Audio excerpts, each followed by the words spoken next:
നമ്മുടെ കേരളത്തിലെ പ്രമുഖമായ ഒരു ക്രൈം സ്റ്റോറി ആയിരുന്നു നമ്മുടെ മിഷേൽ ഷാജിയുടെ തിരോധാനം. അല്ലെങ്കിൽ അവർ ആത്മഹത്യയാണോ കൊലപാതകമാണോ എന്തായിരുന്നു സംഭവിച്ചതെന്ന് അറിയാതെ നമ്മുടെ കേരളക്കരെ ആകെ സ്തംഭിച്ചത്. അല്ലെങ്കിൽ ഇപ്പോഴും വളരെ അഭ്യൂഹങ്ങൾ നിലനിൽക്കുന്ന ഒരു കാര്യം തന്നെയാണ് മിഷേൽ ഷാജിയുടെ തിരോധാനം എങ്ങനെയായിരുന്നു എന്നുള്ളത്. അപ്പോൾ ആ ഒരു സാഹചര്യത്തിലാണ് നമ്മുടെ ബാലയുടെ മുൻ ഭാര്യ എലിസബത്ത് ഒരു സോഷ്യൽ മീഡിയ പ്ലാറ്റ്ഫോമിലേക്ക് കയറി വന്നിട്ട് ഇതുമായി ബന്ധപ്പെട്ട് കുറേയധികം കാര്യങ്ങൾ പറഞ്ഞു വെക്കുന്നത്. അപ്പൊ ഇതിന്റെയൊക്കെ ഒരു സത്യാവസ്ഥ എന്തായിരിക്കും?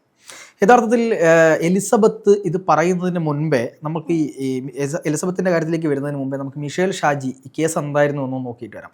അതായത് എനിക്ക് തോന്നുന്നു 2017 മാർച്ച് 5-ാം തീയതിയാണ് മിഷേൽ ഷാജിയെ കാണാതാവുന്നത്.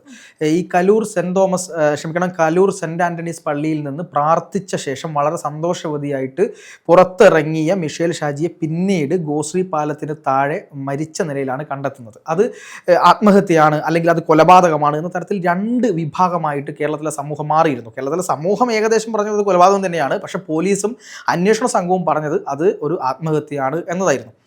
പക്ഷേ ഇതിൻ്റെ പുറകിലേക്ക് അന്വേഷിച്ച് പോകുമ്പോൾ കേരളത്തിലെ പ്രമുഖനായ ഒരു വ്യക്തിയുടെ മകൻ്റെ പേരിലേക്ക് ആരോപണം വന്നു. മാത്രമല്ല ഈ കേസിൽ ഈ പറയുന്ന മിഷേൽ ഷാജിയുടെ അച്ഛൻ്റെയും അമ്മയുടെയും മൊഴി രേഖപ്പെടുത്തിയപ്പോൾ അവർ പറഞ്ഞ പ്രധാനപ്പെട്ട കാര്യമെന്ന് പറയുന്നത് മിഷേൽ ഷാജി ഈ പറയുന്ന ദിവസം, അതായത് മാർച്ച് 5-ാം തീയതി രാവിലെ ഇവരെ വിളിച്ചിട്ട് ഇവരോട് അവർ പഠിക്കുന്ന CA വിദ്യാർത്ഥിനിയാണ്. അപ്പോൾ CAയുമായി ബന്ധപ്പെട്ട അവർക്ക് റാങ്ക് കിട്ടിയ അല്ലെങ്കിൽ മാർക്കുമായി ബന്ധപ്പെട്ട എന്തോ ഒരു നല്ല സന്തോഷ വാർത്ത അവരോട് പങ്കുവെച്ചിട്ടുണ്ട്. അതുകൊണ്ട് തനിക്ക് വീട്ടിലേക്ക് വരാൻ ഇപ്പോൾ പറ്റില്ലെന്നും നിങ്ങൾ കൊച്ചിയിലേക്ക് വന്ന് നമുക്ക് ഇവിടേക്ക് ഒന്ന് കറങ്ങിയിട്ട് തിരിച്ചു പോകാമെന്ന് വളരെ സന്തോഷത്തോട് പറഞ്ഞ വിദ്യാർത്ഥിനി. അങ്ങനെ കൊച്ചിയിലേക്ക് പോകാൻ വേണ്ടി നിന്ന അച്ഛനും അമ്മയും തിരിച്ച് കലൂരിലെ, അതായത് ഏറ്റവും പ്രധാനപ്പെട്ട ദേവാലയമായ കലൂർ സെൻറ് ആൻ്റണീസ് പള്ളിയിൽ പോയി പ്രാർത്ഥിച്ച് അവിടുത്തെ അച്ഛനോട് വളരെ സന്തോഷപൂർവ്വം കാര്യങ്ങളൊക്കെ പറഞ്ഞ് പുറത്തേക്ക് പോയ മിഷേൽ എന്നിട്ട് പിന്നെ കാണുന്നത് മരണപ്പെട്ട നിലയിൽ, എന്നിട്ട് അത് ആത്മഹത്യയാണ് എന്ന് പറയുകയും ചെയ്യുന്നു. അപ്പോൾ അവിടെയാണ് സംശയം വരുന്നത്. ഇത്രയും സന്തോഷവതിയായി അച്ഛനും അമ്മയും വരുന്ന ദിവസം തന്നെ ഇങ്ങനെ ആത്മഹത്യ ഒരാൾ ചെയ്യുമോ? മാത്രമല്ല മിഷേലിൻ്റെ വയറ്റിൽ ക്യാരറ്റിൻ്റെ അംശം ഉണ്ടായിരുന്നു, അതായത് ക്യാരറ്റ് കഴിച്ചതിൻ്റെ ബാക്കി അവിടെ ഉണ്ടായിരുന്നു, ദഹിച്ചിട്ടില്ലായിരുന്നു എന്ന് പറയുന്നുണ്ട്.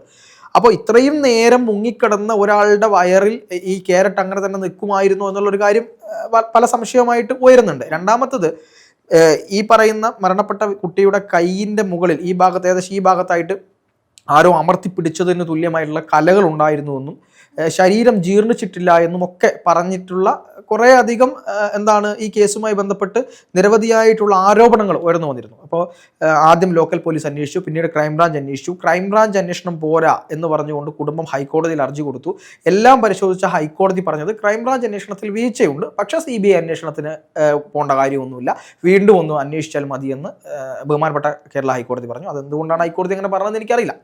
അപ്പോൾ ആ കേസിൽ മായി ബന്ധപ്പെട്ട് അവർ നീതിക്ക് വേണ്ടി ഈ പറയുന്ന മിഷേലിൻ്റെ അച്ഛനും അമ്മയും ഒരുപാട് കാലങ്ങളായി ശബ്ദിച്ചുകൊണ്ടിരിക്കുകയാണ്. ഇപ്പോഴും പല മാധ്യമങ്ങളും പറയുകയാണ്. ഇപ്പോൾ അടുത്താണ് കഴിഞ്ഞ മാർച്ച് 5-ാം തീയതിയാണ് ഈ വിഷയവുമായി ബന്ധപ്പെട്ട് വീണ്ടും മാധ്യമങ്ങളൊക്കെ വാർത്ത ചെയ്തത് എന്നാണ്. മാർച്ച് 17-ാം തീയതിയാണ് മാധ്യമങ്ങളൊക്കെ ഈ വാർത്ത ചെയ്തതെന്നാണ് ഞാൻ മനസ്സിലാക്കുന്നത്. അപ്പോൾ ഈ ഒരു കാര്യവുമായി ബന്ധപ്പെട്ട് ഒരു ഷോയ്ക്കകത്ത് ഇവർ തങ്ങളുടെ മകളുടെ മരണത്തെക്കുറിച്ചും അതുമായി ബന്ധപ്പെട്ട ചില ആളുകളുടെ പേരുകളും അവരവിടെ പറയുകയുണ്ടായി. അപ്പോൾ ആ പേര് പറഞ്ഞതിൻ്റെ അടിസ്ഥാനത്തിൽ പൊടുന്നനെ എലിസബത്ത് കുറേ നാളുകളായി ബാലയ്ക്കെതിരെ നിരന്തരമായ ആരോപണം ഉന്നയിച്ചുകൊണ്ടിരിക്കുകയാണ്. നിരന്തരമായിട്ടുള്ള വിവാഹം കഴിഞ്ഞതിന് ശേഷം നിരന്തരമായി ഈ ഒരു എലിസബത്തുമായിട്ട് സംബന്ധിച്ച് കുറേയധികം വാർത്തകൾ നമ്മൾ സോഷ്യൽ മീഡിയയിൽ കണ്ടിട്ടുണ്ട്. അല്ലെങ്കിൽ എലിസബത്ത് ഇതിനെതിരെ പ്രതികരിച്ചു, അല്ലെങ്കിൽ ഇന്നിപ്പോൾ എലിസബത്ത് ഒരു കാര്യം പറഞ്ഞിട്ടുണ്ട് എന്ന രീതിയിൽ പല സോഷ്യൽ മീഡിയ പ്ലാറ്റ്ഫോം അത് എടുത്തു വെച്ചിട്ട് ബാലയെ ടാഗ് ചെയ്യപ്പെടുക, അല്ലെങ്കിൽ ബാലയെ ഒരു ഡീഗ്രേഡ് ചെയ്യുന്ന രീതിയൊക്കെ നമ്മൾ കണ്ടിട്ടുണ്ട്. അപ്പൊ അടുത്ത ദിവസം എലിസബത്ത് എന്താണ് പറയുന്നതെന്ന് വെയിറ്റ് ചെയ്തിരിക്കുന്ന ഒരു കൂട്ടം ഓഡിയൻസ് ഉണ്ടായിരുന്നു നമുക്ക് ഈ ഒരു സമയത്ത്. ഇപ്പോഴാണെങ്കിലും ഒരു മിഷേൽ ഷാജിയെ പറ്റി പറഞ്ഞപ്പോൾ എലിസബത്ത് പറഞ്ഞതിനേക്കാട്ടിലും അപ്പുറം കൂട്ടിച്ചേർത്താണ് ബാലയെ ഡീഗ്രേഡ് ചെയ്യുന്ന രീതിയിലേക്ക് പോകുന്നത്. അല്ല, അതിൽ ഏറ്റവും പ്രധാന കാര്യം എന്താ, ഈ ഒരു വിഷയം ആ ചാനലിൽ മിഷേൽ ഷാജിയുടെ അച്ഛനും അമ്മയും പറയുന്നു. അതിന് തൊട്ട് ചേർന്നുകൊണ്ട് എലിസബത്ത് കയറി വന്നിട്ട് പറയുകയാണ്, ഈ പേരുകളെല്ലാം ഞാൻ ബാലയുടെ അടുത്ത് നിന്ന് കേട്ടിട്ടുണ്ട് എന്ന് പറയുകയാണ്. സ്വാഭാവികമായി നമുക്ക് തോന്നുന്ന ഈ ഒരു മരണവുമായിട്ട് ബാലയ്ക്ക് എന്തോ ബന്ധം, ഈ പറഞ്ഞ വ്യക്തികളില് ഇതൊക്കെ എന്തൊക്കെയോ ഇവർക്ക് ബന്ധമുള്ള കാര്യങ്ങളൊക്കെ ബാലയ്ക്കറിയാം. ഇപ്പൊ ഇങ്ങനെ ഒരു അഭ്യൂഹമായിരിക്കാം ഈ ഒരു കൊണ്ടിട്ട് കൊടുക്കുന്നത്. അല്ലെങ്കിൽ തെളിവ് സഹിതം ഒന്നും തന്നെ ഇതുവരെ അവർ സോഷ്യൽ മീഡിയ പ്ലാറ്റ്ഫോമിൽ വന്ന് പറഞ്ഞിട്ടില്ല, ഇതാണ് തെളിവുകൾ അല്ലെങ്കിൽ ഇങ്ങനെയാണ് ഞാനൊരു കാര്യം കണ്ടു എന്ന് പറഞ്ഞിട്ടുണ്ടെങ്കിൽ അത് ഒരിക്കലും നമുക്ക് എവിടെ അംഗീകരിക്കാൻ പറ്റത്തില്ല. ഇപ്പോൾ കോടതിയിലാണെങ്കിൽ തന്നെ ഒരു കേസ് പോകുമ്പോൾ ഞാൻ കണ്ടു എന്ന് പറഞ്ഞു കഴിഞ്ഞാൽ അത് ഒരിക്കലും ഒരു തെളിവല്ല.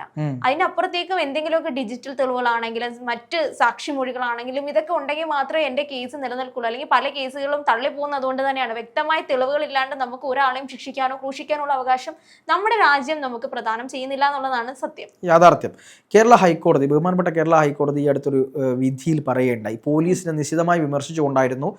ജസ്റ്റിസ് പി വി കുഞ്ഞികൃഷ്ണനോ എൻ ബദറുദ്ദീനോ ആണ് ഇത് പറഞ്ഞതെന്നാണ് ഞാൻ ഓർമ്മിക്കുന്നത്. രണ്ടിൽ ആരോ ഒരു ജഡ്ജിയാണ് പറഞ്ഞത്, കേസ് എടുക്കുന്ന സമയത്ത് വളരെ കൃത്യമായും സൂക്ഷ്മതയോടും കൂടെ ഒരാൾക്കെതിരെ കേസെടുക്കാൻ പാടുള്ളൂ. ഒരാൾ പരാതി കൊടുത്തു എന്നുള്ളത് കൊണ്ട് ആ കേസിൽ ഒരു പ്രാഥമികമായ അന്വേഷണം നടത്തി അതിൽ അയാൾ കുറ്റവാളിയാണ് എന്ന സാധ്യത കണ്ടാൽ മാത്രമേ നിങ്ങൾ കേസെടുക്കാവൂ. അല്ലാതെ ആർക്കെതിരെയും കൊണ്ടുപോയി പരാതി കൊടുക്കാം. അവിടെ പോലീസ് ഉണരും. പോലീസ് എന്നിട്ട് ഞങ്ങൾ കേസെടുത്തു എന്ന് കാണിക്കാൻ വേണ്ടിയിട്ട് ഇല്ലാത്ത വകുപ്പൊക്കെ ഇട്ട് അയാൾക്കെതിരെ കേസെടുക്കുന്നു. അയാൾ പ്രതിസ്ഥാനത്ത് നിർത്തുന്നു. എന്നിട്ട് ആ പ്രതിസ്ഥാനത്ത് നിന്ന ആൾ കോടതി തന്നെ അയാളെ കുറ്റവിമുക്തനാക്കിയാലും അയാൾ സ്വാധീനം കൊണ്ട് ഇറങ്ങിപ്പോയതാണ് എന്ന പൊതുബോധം സമൂഹത്തിൽ പടരുന്നു. എന്നിട്ട് ഈ സോഷ്യൽ മീഡിയയിലൊക്കെ വന്നിരുന്ന് അട്ടഹസിക്കുകയാണ്. എനിക്കിപ്പോഴും അറിയാം, ബിഷപ്പ് ഫ്രാങ്കോ കേസിൽ സമൂഹം ഒന്നാകെ ഫ്രാങ്കോയെ വല്ലാതെ എതിർത്തു. എന്നിട്ട് കോടതി അയാളെ വെറുതെ വിട്ട സമയത്ത് പിന്നെ ഫ്രാങ്കോയെ പച്ച തെറിവിളിയാണ്. യഥാർത്ഥത്തിൽ ഈ തെറിവിളിച്ച ആളുകൾ ഒരു നമ്മുടെ ആ പറഞ്ഞ കോടതിയുടെ ഈ ജഡ്ജ്മെന്റ് ഉണ്ടല്ലോ, വിധിന്യായം ഉണ്ടല്ലോ, ആ വിധിന്യായം ഒന്ന് എടുത്തിട്ട് വായിച്ചു നോക്കിയാൽ തീരാവുന്ന പ്രശ്നമേ ഇതിനകത്തുണ്ടായിരുന്നുള്ളൂ. ആ ജഡ്ജ് കൃത്യമായി അക്കമിട്ട് ചില കാര്യങ്ങൾ പറയുന്നുണ്ട്. ആ അക്കമിട്ട് പറഞ്ഞ കാര്യങ്ങൾ ഒരു സാധാരണക്കാരൻ വായിച്ച് മനസ്സിലാക്കിയാൽ പോലും അതിലെന്താ സംഭവിച്ചതെന്ന് നമുക്ക് മനസ്സിലാവും. ഇത് കോടതിയുടെ കണ്ടെത്തലാണ്. അതുവരെ നമുക്ക് എന്ത് ചെയ്യാം, ഇരയോടൊപ്പം നിൽക്കാം. പക്ഷെ കോടതി ഒരു ഫൈൻഡിങ്സിൽ എത്തിക്കഴിഞ്ഞാൽ മറ്റൊരു കോടതി വേറൊരു തീരുമാനം എത്തുന്നത് വരെ നമുക്ക് എന്ത് ചെയ്യാൻ പാടില്ല, ഇയാളെ ക്രൂശിക്കാൻ പാടില്ല. അതാണ് ഒരു നിയമം എന്ന് പറയുന്നത്. പക്ഷെ ഇതൊന്നും അല്ല ഇവിടെ സംഭവിക്കുന്നത്. അപ്പം ഞാൻ ബാലയുടെ കാര്യത്തിലേക്ക് വന്നു കഴിഞ്ഞാൽ, ബാലയ്ക്ക് ഒരു പക്ഷേ ഈ പറയുന്ന ആളുകളെ അറിയാമായിരിക്കാം, അദ്ദേഹത്തെ ചിലപ്പം അദ്ദേഹത്തിൻ്റെ അടുത്ത് അവരത് കേട്ടിരിക്കാം. ഇപ്പോൾ എനിക്ക് കുറച്ച് സുഹൃത്തുക്കളുണ്ട്, അവരെന്തെങ്കിലും തെറ്റ് ചെയ്തു, എനിക്ക് അവരെ അറിയാമെന്നുള്ളത് കൊണ്ട് ഞാൻ തെറ്റുകാരനാണോ? അല്ലല്ലോ. അവർ ചെയ്ത തെറ്റ് അവരാണ് ചെയ്യുന്നത്. രണ്ടാമത്തത്, ഈ പറഞ്ഞ ആളുകളൊന്നും പ്രതിപട്ടികയിൽ പോലും ഇല്ല എന്നുള്ളത് നമ്മൾ മനസ്സിലാക്കണം. മീൻസ് അതായത് പോലീസ് അവർ തെറ്റുകാരാണെന്നോ കോടതി അവർ തെറ്റുകാരാണെന്നോ പറഞ്ഞിട്ടുമില്ല. പക്ഷെ ഇതിലെ പ്രധാന കാര്യം എന്ന് പറയുന്നത്, മിഷേൽ ഷാജിയുടെ മാതാപിതാക്കൾ വന്ന് ഇത്തരം ആൾക്കാരുടെ പേര് പറയുന്നു. അതിനുശേഷം ബാലയുടെ മുൻഭാര്യ വന്നിട്ട് ഇത്തരം ആൾക്കാരെ തന്റെ ഭർത്താവിന് പരിചയമുണ്ടെന്ന് പറയുന്നു. അത് ബാലയെ സംബന്ധിച്ച് അറിയാം, ഒരു ആക്ടറാണ്, അല്ലെങ്കിൽ സോഷ്യൽ മീഡിയ ഫെയിം തന്നെയാണ്. അദ്ദേഹത്തിന്റെ ചാനൽ ഇപ്പൊ കോകിലയായിട്ട് ബന്ധപ്പെട്ട കുക്കിംഗ് ചാനലാണെങ്കിൽ അത് കുക്കിംഗ് ചാനലാണ് എങ്കിൽ കൂടി അദ്ദേഹം എന്താണ് ചെയ്യുന്നത് അല്ലെങ്കിൽ അവരെന്താണ് പറയുന്നതെന്ന് നോക്കിയിരിക്കുന്ന ഒരു ഓഡിയൻസ് ഉള്ള ഒരു സമയമാണിത്. ആ ഒരു സ്ഥലത്തേക്ക് കൊണ്ട് ഇങ്ങനെ ഒരു സാധനം ഇട്ട് കൊടുത്തിട്ടുണ്ടെങ്കിൽ പൊതുവേ സോഷ്യൽ മീഡിയ ഏറ്റെടുക്കില്ലേ?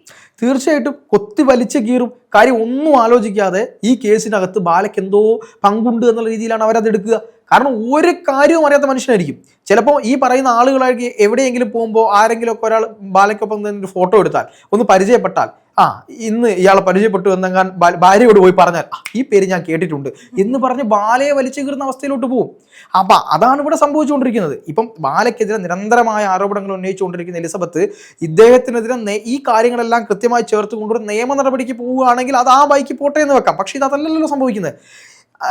നോക്കൂ ആതിര, ഈ പ്രധാനപ്പെട്ട ഒരു കാര്യം എന്ന് പറയുന്നത്, അജു അലക്സ് എന്ന് പറയുന്ന ഈ കേരളത്തിൽ ഏറ്റവും വൃത്തികെട്ട രീതിയിൽ മനുഷ്യന്മാരെ ആക്ഷേപിക്കുന്ന ഒരു മനുഷ്യനാണ്. ചെകുത്താൻ എന്നാണ് ഇയാൾ അറിയപ്പെടുന്നത് സോഷ്യൽ മീഡിയയിൽ. അതെ, എല്ലാ മനുഷ്യന്മാരെയും തെറി പറയുക എന്നാണ് ഇവന്റെ ഇഷ്ടവിനോദം. മെന്റലാണ് എന്ന് പറയുന്നത് കേൾക്കുന്നു, സർട്ടിഫിക്കറ്റ് മെന്റൽ ഉള്ള ആളാണ് എന്ന് പറയുന്നത് കേൾക്കുന്നുണ്ട്. എനിക്കറിയില്ല എന്താണ്, പക്ഷെ ഇയാളുടെ സംസാരം കേട്ടാൽ മെന്റലാണ് എന്ന് നമുക്കൊക്കെ തോന്നിപ്പോകും. കാരണം ഒരു കാര്യവുമില്ലാതെ മറ്റുള്ളവരെ തെറി പറയുക, അതാണ് ഇയാളുടെ വിനോദം. പക്ഷെ അതിന് ഓഡിയൻസ് ഉണ്ട് എന്നുള്ളതല്ലേ അത് കേൾക്കാൻ ഓഡിയൻസ് ഉണ്ടാവില്ലോ. നമുക്ക് നോക്കൂ, ഒരു ഓഡിയൻസ് ഇല്ല. ഇപ്പൊ ഞാൻ പറയുന്നത് കേൾക്കാൻ ഒരാളില്ല എങ്കിൽ ഞാനിരുന്ന് സംസാരിച്ചിട്ട് കാര്യമില്ല. ഒരു 100 പേര് അത് കേൾക്കാനുണ്ട്. ആ ഒരു ഓഡിയൻസിനെ തന്നെ ഞാൻ ആ ഒരു പുള്ളീന്റെ വ്ലോഗ്സ് കാണുന്നവരെ മാത്രമേ കുറ്റം പറയാൻ പറ്റുള്ളൂ. അല്ലെങ്കിൽ അയാൾ അത് പറയുന്നതിന് ഒരു ഓഡിയൻസും ഇല്ല. എല്ലാവരും റിപ്പോർട്ട് അടിച്ച് പോവാണ്. എനിക്ക് അയാളെ കേൾക്കാൻ താല്പര്യമില്ല എന്ന് പറഞ്ഞിട്ടുണ്ടെങ്കിൽ അയാൾ പിന്നീട് സംസാരിക്കും. എനിക്ക് എലിസബത്ത് ആണെങ്കിലും വേറൊരാളാണെങ്കിലും ഒരു പ്രശ്നം ഉണ്ടാകുമ്പോൾ ഇയാളെ പോയി സമീപിക്കില്ലല്ലോ. ഏറ്റവും പ്രധാനപ്പെട്ട പ്രശ്നം എന്താണെന്നറിയോ? നമ്മൾക്ക് മറ്റൊരാളുടെ കുറ്റം കേൾക്കാൻ ഭയങ്കര ഉഷാറാണ്. അതിലേറ്റവും കൂടുതൽ പിന്നെ പ്രേക്ഷകരുണ്ടാവും. പ്രത്യേകിച്ച് ബാലയാവുമ്പോൾ, അല്ലെങ്കിൽ ബാലയെ ട്രോൾ ചെയ്യപ്പെടാൻ വേണ്ടിയിട്ട് ഒരു സോഷ്യൽ മീഡിയ പ്ലാറ്റ്ഫോംസ് തന്നെ ഉണ്ട്. അദ്ദേഹത്തിനെ തന്നെ, അല്ലെങ്കിൽ അദ്ദേഹത്തിന്റെ എല്ലാ ഒരു ഇന്റർവ്യൂ, അല്ലെങ്കിൽ അദ്ദേഹത്തിന്റെ സംസാര രീതിയാണെങ്കിലും അദ്ദേഹത്തിന്റെ ജീവിതമാണെങ്കിലും നമ്മുടെ സ്വന്തം ജീവിതം നോക്കുന്നതിനെക്കാട്ടി കൂടുതലും നമുക്ക് ബാലയുടെ ജീവിതത്തിൽ എന്ത് നടന്നു, ബാല എലിസബത്ത്, ഇനി ബാല കോകിലയായിട്ടുള്ള എന്താണ്, അല്ലെങ്കിൽ കോകിലയും ഇവർ തമ്മിലുള്ള ജീവിതം എത്ര സുഖകരമാണ്, ഇതറിയാനായിരിക്കും ചിലപ്പോൾ ആ ഒരു കുക്കിംഗ് ചാനൽ കൂടുതലായിട്ട് ആൾക്കാർ ഇന്ന് കാണുന്നത്. അതൊരു കുക്കിംഗ് ചാനലാണ് എന്നതിനപ്പുറത്തേക്കും ഇവരുടെ ജീവിതത്തിൽ എന്താണ് നടക്കുന്നത്. അല്ലെങ്കിൽ ബാലയെ കുറെ കൂടെ ഡീഗ്രേഡ് ചെയ്യാൻ ഇഷ്ടപ്പെടുന്ന ഒരു സമൂഹം തന്നെ നമ്മുടെ സോഷ്യൽ മീഡിയയിലില്ലേ? തീർച്ചയായിട്ടും ബാലയെന്ന് മാത്രമല്ല, ഈ പറയുന്ന അജു അലക്സ് എന്ന് പറയുന്ന വ്യക്തി മോഹൻലാലിനെതിരെ നിരന്തരമായി തെറി പറഞ്ഞുകൊണ്ടിരുന്ന ഒരാളാണ്. അവസാനം കേസ് വരെയായി, കേസ് കൊടുത്ത് പൊക്കി അകത്തിട്ടു. എന്നിട്ടും ഒരു കാര്യം ഇപ്പോഴാണ് കുറച്ച് നിർത്തിയത്. ഇപ്പം അടി കിട്ടുമെന്ന അവസ്ഥയിലായപ്പോൾ കുറച്ച് നിർത്തി. നിരന്തരമായി ആളുകൾക്കെതിരെ, മോഹൻലാലിനെതിരെ മാത്രമല്ല എല്ലാ ആളുകൾക്കെതിരെ ഇയാൾ എന്തെങ്കിലുമൊക്കെ ഇങ്ങനെ പറഞ്ഞുകൊണ്ടിരിക്കും. അത് കേൾക്കാൻ കുറേ ആളുകളുണ്ട്. അവർക്കൊരു സുഖമാണ് ഇത് മറ്റുള്ളവരെ തെറി പറയുക. അത്യാവശ്യം സമൂഹത്തിൽ നല്ല രീതിയിൽ നിൽക്കുന്ന ആളുകളെ രണ്ടെണ്ണം പറയുന്നത് കേൾക്കുക. നമ്മൾ ചിന്തിക്കേണ്ട ഒരു കാര്യമുണ്ട്. നമ്മൾ എന്ന് പറയുന്നത് ഒരു സോഷ്യൽ മീഡിയ എന്ന് പറയുന്ന ഒരു കോടതിയല്ല ഒരിക്കലും. നമ്മളൊരു നിയമവ്യവസ്ഥയിൽ വിശ്വസിക്കുന്ന ആൾക്കാരാണ്. നമുക്കൊരു ഭരണകൂടമുണ്ട്, അല്ലെങ്കിൽ നമുക്കൊരു നിയമപീഠമുണ്ട്. നമ്മൾ ഏറ്റവും അവസാനം എല്ലാവരും വിശ്വസിക്കുന്ന ഒരു കാര്യം എന്ന് പറയുന്നത് നമുക്ക് നീതി കിട്ടുന്നത് ആ ഒരു നിയമപീഠത്തിന്റെ അടുത്ത് നിന്നാണ്. അപ്പൊ അവിടേക്കാണ് നമ്മൾ എല്ലാ കാര്യങ്ങളും സമീപിക്കുന്നത്. അല്ലെങ്കിൽ എനിക്ക് തന്നെ വിധി സ്വന്തമായിട്ട് തീർപ്പാക്കാവുന്നതേ ഉള്ളൂ. എൻ്റെ വിധി അല്ലെങ്കിൽ എൻ്റെ നിയമം എൻ്റേതാണെന്ന രീതിയിൽ എനിക്കൊരു പ്രശ്നം ഉണ്ടാകുമ്പോൾ ഞാൻ ഡയറക്റ്റ് അയാളോട് തീർത്താൽ മതി. അതല്ല, നമ്മൾ വിശ്വസിക്കുന്ന ഒരു നിയമവ്യവസ്ഥ ഇവിടെ ഉണ്ട്. അതനുസരിച്ചിട്ടാണ് എല്ലാവരും എല്ലാത്തിൻ്റെയും പിന്നാലെ പോകുന്നത്. അല്ലെങ്കിൽ ഒരു കേസിന്റെ കാര്യം എടുത്ത് പബ്ലിക് ഒരു പ്ലാറ്റ്ഫോമിൽ കൊണ്ടുവന്നിട്ടിട്ടുണ്ടെങ്കിൽ അത് പിന്നീടുള്ള കേസിനെ തന്നെയല്ലേ ബാധിക്കുന്നത്? തീർച്ചയായിട്ടും അത് ഒരു തരത്തിൽ കോടതിയെ പോലും എന്താക്കാൻ, ഈ പറയുന്ന പോലെ വഴിതെറ്റിക്കാനും സ്വാധീനിക്കാനുമുള്ള കാര്യത്തിലേക്ക് ഈ പറയുന്ന വിചാരണ പോകും എന്നുള്ളതാണ്. ഇതിൽ ഇയാൾ പ്രതി അല്ലെങ്കിലും പ്രതിയാണെങ്കിലും ആ കേസിന്റെ ഒരു തീരുമാനത്തെ, വിധി എഴുത്തിനെ അത് മാറ്റിമറിക്കും. സത്യസന്ധമായിട്ട് കേസ് അന്വേഷിക്കാനുള്ള പോലീസ് ഒരു ഏജൻസിക്ക് അത് തടസ്സമായി മാറും. രണ്ടാമത്തത് ഇത് നോക്കുന്ന ജഡ്ജിയെ പോലും മാനസികമായി ഒരു പക്ഷെ അത് ബാധിച്ചേക്കാം. കാരണം എന്താണ് സംഭവിക്കാന്ന് അറിയില്ല. അതുകൊണ്ട് ഇപ്പം ഇയാൾ ഒരു കുറ്റവാളി അല്ല എന്ന് എഴുതി കഴിഞ്ഞാൽ എനിക്ക് എന്താണ് സംഭവിക്കുക എന്നൊരു മനുഷ്യനായ ജഡ്ജി ആലോചിക്കില്ലേ? സമൂഹം തീർത്തും അയാളെ കുറ്റം പറയുമ്പോൾ ഇങ്ങനത്തെ രീതിയിലേക്ക് കാര്യങ്ങൾ പോകുന്നുണ്ട്. ഇതിന് ഒരു ഉത്തമ ഉദാഹരണമാണ് ബാലയ്ക്കെതിരെ നിരന്തരമായിട്ട് ഇങ്ങനെ ഓരോ കാര്യങ്ങൾ ഇങ്ങനെ സംസാരിച്ചുകൊണ്ടിരിക്കുകയാണ്. ആ സംസാരത്തിൽ എന്തെങ്കിലും കഴമ്പുണ്ടോ എന്ന് ചോദിച്ചാൽ പലതിനും കഴമ്പില്ല എന്ന് തന്നെ നമുക്ക് പറയേണ്ടി വരും. കാരണം ഏതെങ്കിലും ഒരു സമയത്ത് അല്ല ഇത് പറയുന്നത്. ബാല ഇപ്പോൾ ഒരു യൂട്യൂബ് ചാനൽ തുടങ്ങി. അദ്ദേഹം എറണാകുളത്ത് നിന്ന് തന്നെ താമസം മാറി അദ്ദേഹം ഒരു സമാധാനപരമായിട്ട് വേറൊരു സ്ഥലത്ത് പോയിട്ട് എല്ലാവരോടും പറഞ്ഞു ഇനി ഞങ്ങളൊന്ന് ജീവിക്കട്ടെ എന്ന് പറഞ്ഞിട്ടാണ് അദ്ദേഹം ഒരു യൂട്യൂബ് ചാനലൊക്കെ തുടങ്ങി അവരുടെ കാര്യങ്ങൾ പറയാൻ തുടങ്ങിയത്. അതിനുശേഷം നിരന്തരമായി ബാലയ്ക്കെതിരെ ആരോപണമാണ്. ഒരു ആരോപണമല്ല, എല്ലാ ദിവസവും വന്നിട്ട് ബാലയ്ക്കെതിരെ ആരോപണം ഉന്നയിക്കുകയാണ്. ഇതിൻ്റെ ലക്ഷ്യം എന്താണ് എന്നുള്ളത് സ്വാഭാവികമായി ചിന്തിച്ചാൽ നമുക്ക് മനസ്സിലാവുന്ന കാര്യം മാത്രമേ ഉള്ളൂ. അപ്പോൾ ഈ തരത്തിൽ ഇങ്ങനെ ഒരു കാര്യം കൂടെ പറയുമ്പോൾ തെറ്റിദ്ധരിക്കപ്പെടും എന്നുള്ള കാര്യത്തിൽ യാതൊരു സംശയവുമില്ല. പക്ഷേ ഇത് ചെയ്യുന്നത് ക്രൂരതയാണ്. ഇത് ആഘോഷിക്കാൻ ആളുകളുണ്ട്. അവർക്ക് നിയമം അറിയില്ല, അവർ ഈ സത്യസന്ധമായ കാര്യങ്ങൾ അറിയില്ല. അവർക്ക് ബാലയും ഈ ആളുകളും തമ്മിൽ എന്തോ പേര് കേട്ടു എന്ന് മാത്രം മതി ബാല കുറ്റവാളിയാകാൻ. ഇങ്ങനെ ഒരു സോഷ്യൽ മീഡിയ വിധി ന്യായം, അല്ലെങ്കിൽ ആതിര ഇപ്പം പറഞ്ഞതുപോലെ സോഷ്യൽ മീഡിയ കോടതിയല്ല എന്ന് ആതിര പറഞ്ഞു. പക്ഷേ യഥാർത്ഥത്തിൽ ഇപ്പോൾ സോഷ്യൽ മീഡിയ കോടതികളാണ് കാര്യങ്ങൾ തീരുമാനിക്കുന്ന രീതിയിലേക്ക് പോവുകയാണ്. ഇത് ജനങ്ങൾ തിരിച്ചറിഞ്ഞില്ലെങ്കിൽ വലിയ ബുദ്ധിമുട്ടിലേക്ക് നമ്മൾ പോകും എന്നുള്ള കാര്യത്തിൽ യാതൊരു സംശയവുമില്ല. ബാല എന്ന് പറയുന്ന ഒരു വ്യക്തിയെ നിയമത്തിൻ്റെ മാർഗത്തിൽ നിങ്ങൾ നേരിടുന്നതിനോ നിങ്ങൾ പറയുന്നതിനോ അദ്ദേഹത്തിന് പറയാനുള്ളത് അദ്ദേഹം നിയമത്തിന് മുന്നിലും പറഞ്ഞിട്ടുണ്ട്. മാത്രമല്ല ഇപ്പോൾ അദ്ദേഹം ഈ പറയുന്ന അജു അലക്സിനെതിരെയൊക്കെ കേസ് കൊടുത്തിട്ടുണ്ട്. കോകിലയ്ക്കെതിരെയും കോകില ഈ പറയുന്ന എലിസബത്തിനെതിരെയും അജു അലക്സിനെതിരെയൊക്കെ കേസ് കൊടുത്തിട്ടുണ്ട്. കേസ് എടുക്കുകയും ചെയ്തിട്ടുണ്ട്. അപ്പോൾ ഒരാളെ ക്രൂശിക്കുന്നതിൽ ഒരു പരിധിയുണ്ട് എന്ന് മാത്രമാണ് ഈ ഒരു സമയത്ത് എനിക്ക് വ്യക്തിപരമായിട്ട് തോന്നുന്നത്.